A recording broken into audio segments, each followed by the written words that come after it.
And they said, what are you looking forward to in the blockbuster season? And I said, I'm really looking forward to Eclipse because not only is it, I think a lot of the fans of the books think that Eclipse is the best book, but also because David Slade is, I think, a very, very interesting director who has...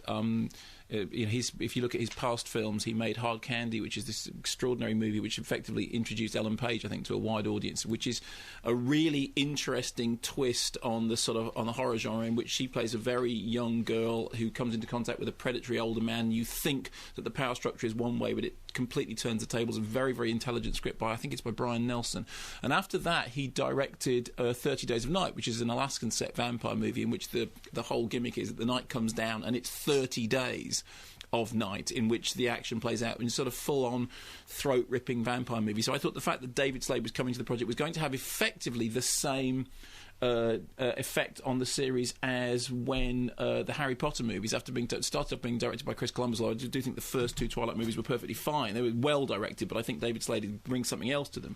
That he was going to do essentially what happened with the third Harry Potter movie when Alfonso Cuarón came on. And I have to say, I think I'm entirely justified in thinking that, because having seen the movie now twice, I enjoyed it very much. We'll play a clip and then we'll get into why I enjoyed it so much. But as you probably know, at the end of the first movie, at the end of the second movie, the very last thing is that you hear Edward, the vampire, saying to Bella, "Marry me," and that's the which of course is that's the setup of the movie. So the whole of the story. And everyone goes, "You what? What? You can't leave end it there. on that. You can't leave Bulldog Basil there." But it's a great hanger, isn't it? So what happens essentially in the third movie is that Bella is torn between her affections for Edward, who we know is the real love of her life, and of course Jacob, who runs around with his shirt off being a lot more buff. And essentially the decision that she has to make is, on the one hand, if she goes with Jacob, what Jacob offers is protection, but also offers her a chance to keep the life that she has. Or if she goes with Edward, she'll have to become a vampire and effectively renounce what she has, say goodbye to her family, renounce her humanity, become a vampire like him. Now, the central thing in all this, of course, is, and people have quite wrongly said, oh, it's all about which man she falls in love with. No, it isn't. What it's about is what Bella chooses to be. And there's a very important thing about Bella saying, in the end, it's to do with not what you want, but who I am. Anyway, this is a midway clip that encapsulates some of the tension that is ongoing through the series between Bella, Jacob, and Edward. If I asked you to stay in the car, would you?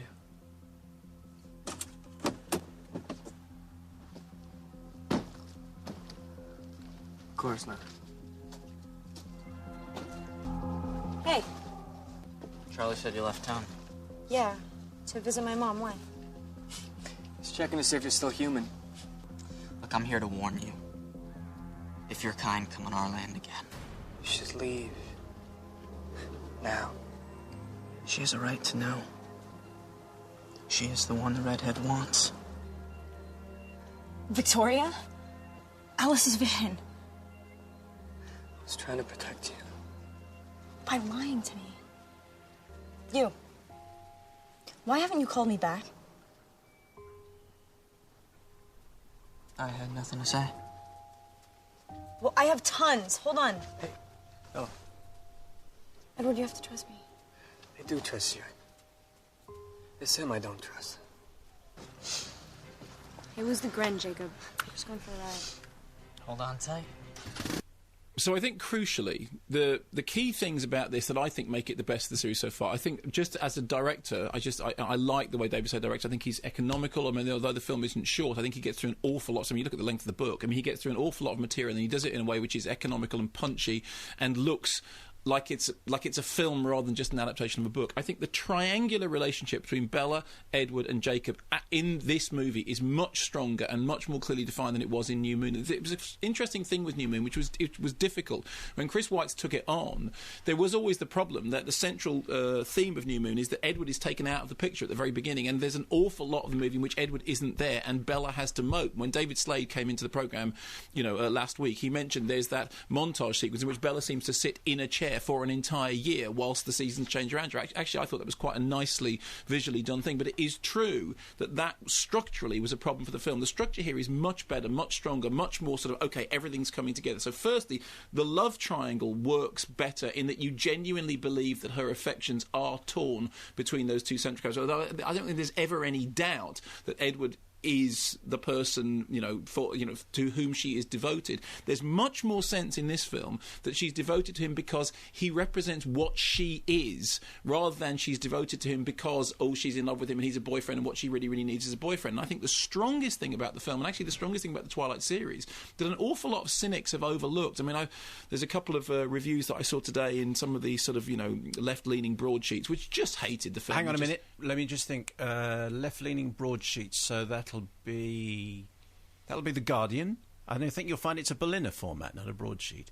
Unlike our favourite paper, which is the Leamington Times. Yes, which exactly. The Leamington Times would like this film, in which basically we've said, it's all just rubbish and it's all just nonsense and it's all boring. And it's so much not that. Essentially what it's doing is it's taking the vampire story back to its Gothic romance roots, which I think is very interesting. It is a melodrama in the best possible sense. I mean, remember, Gothic romances came out of that melodramatic tradition.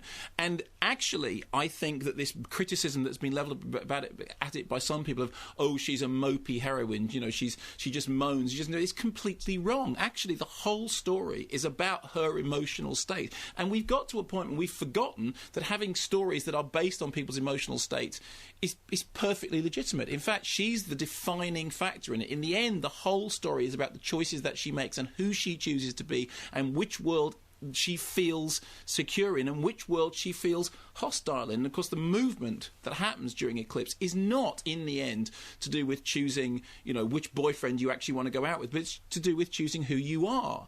That said, David Slade also has a sense of action and adventure and moving the story on and doing things, punctually, but in a way which is still, acceptable to the 12 certificate audience. Because it was interesting, when you look at this story and it's werewolves and vampires, and there's quite a lot of bloodletting in it. I mean, there's quite a lot of sequences that are full-on, scary sequences, and people die, and people die in not entirely pleasant circumstances, but it's done in a way which is populist. Does that make a difference? Well, what I mean is, if you think, for example, we were talking about Christopher Nolan before. They don't die pleasantly. No, but I think it is important that it's not just anodyne. It's not just Anita. Actually, there are some scenes in which there are scenes of mass violence in which they are distressing, they are upsetting. You think, blimey, that is quite tough. As they should be. Exactly as they should be, but they're still within the context of a 12 certificate movie. I think that Kristen Stewart is very good in the central role in this, although actually, funnily enough, I did find myself inclining quite often towards Team Jacob, which I know one isn't allowed to, but I've had this argument quite a lot. I like the fact about Team Jacob that he does stuff. He does lots of stuff, and there's a very, very interesting scene in which, in order to mask Bella's smell, because the bad vampires are coming for her, Jacob has to pick her up in his arms and run off into the forest with her because he smells of werewolf, and the vampires won't smell her because she's being carried by a werewolf, which basically is an excuse for a scene in which stripped to the waist Jacob runs around in the forest with Bella, who is primarily interested in Edward. And then that scene then ends up with them all in a tent together, and Bella is cold, and of course Edward has no body heat because he's a vampire, but Jacob just oozes body heat because he's a wolf. And all this stuff is done in a way which is much more witty, much more funny, much more intelligent than some of the people who've just said the thing about it's just all to do with abstinence have allowed for. And crucially, I think not only is it a well-made film, an enjoyable film, a film which I've now seen twice and enjoyed just as much the second time, I do think it's a story that has genuine legs and interest and depth, and I'm really, frankly, fed up of men of my age being snotty about it. In The Guardian. Particularly. I'm not. No. Any other left-leaning broadsheets can be included in that. Yes. Oof. So Le Monde, maybe. But there in Le Monde, they're too busy reviewing La Blonde au Sous. I wonder if Time Out didn't like it either. That could be. Is that London's Time Out? I wonder if that could become a euphemism. Are you inclining towards Team Jacob? I think I am, actually. But you haven't seen this yet. No. Well, everyone in the family has seen it, apart from now. So I've run out of people to see it with. But so therefore you know. And I don't want to see it. I don't think middle-aged men should go on their own to see Twilight. That's what I'm saying. Because no, that's fine. But since your your family have seen it, can I just say this isn't just me saying this? The target audience members of your family think it's the best one so far. Yeah. Yes, I know, because you went with them and I didn't. No, but they agreed. No, they know me. absolutely. I didn't harass them into saying it. They just said it. It's the best one so far. They agree. They do agree. It's true. It's out there. It's great. Official. It's good. I really enjoyed it. In fact, I'm going to go again. Well, I'll have to come with you then. Why don't you? Because that'll look absolutely fine. Two middle-aged men going to see it.